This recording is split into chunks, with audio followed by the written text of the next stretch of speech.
खै पुन्टी ल हाम्रो मम्मीको टी सर्ट हेर्नुहोस् है साथीहरू यो के कुन चाहिँको टी सर्ट हो भने म तपाईँहरूलाई देखाउँछु है भिडियोमा के रहेछ भने वीर लिम्बू ताप्लेजुङ हाल युकेबाट रे म हुँ श्रमदाता हेर्दिनँ म अरूको आशा बन्दिनँ म जिउँदो लास है सजाउँछु श्रमले परिवेश बनाउँछु म आफ्नै देश यो के को टी सर्ट हो ल भनिदिनुहोस् त मम्मी ल यता हेर्नुहोस् त ल कहाँ गरिरहनु भएको हो श्रमदान गरेर कता गर्नुभयो श्रमदान बेलबासमा के बनाउनु भयो त नि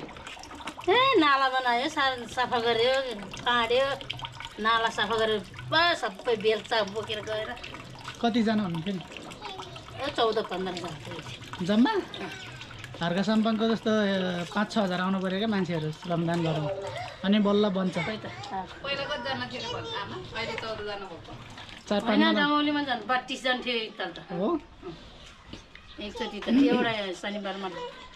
यो एकपल्ट चाहिँ 17-18 जना थियो हुन त श्रमदान पहिले अलिअलि के अरे घरतिर आफ्नो ठाउँतिर गर्दै आएको थियो अनि यो चाहिँ तपाईँलाई चाहिँ कोबाट प्रेरित हुनुभयो र हो यस्तो अब कोबाट भन्ने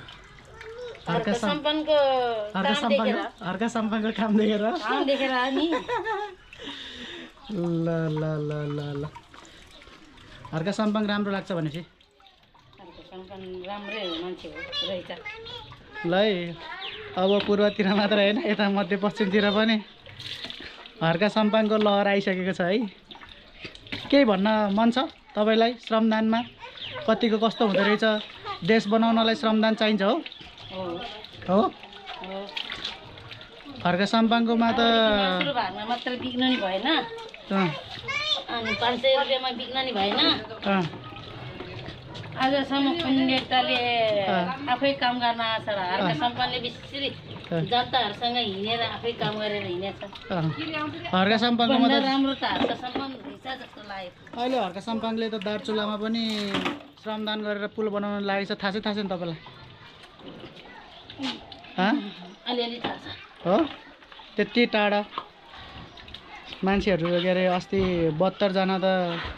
श्रमदान गर्न पुगेहरू त पूर्वतिरबाट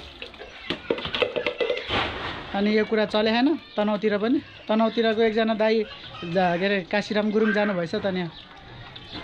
1 हप्ता गरेर आउनुभएछ अस्ति उम्मेदवार हुनुभएको अब अहिले त त्यो कहाँ सिधै आएछ के अरे अब लाउने ठाउँमा जो श्रमदान गर्नु पर्यो है श्रमदान गरेर हिँडेछ ल ठिक छ ल धन्यवाद।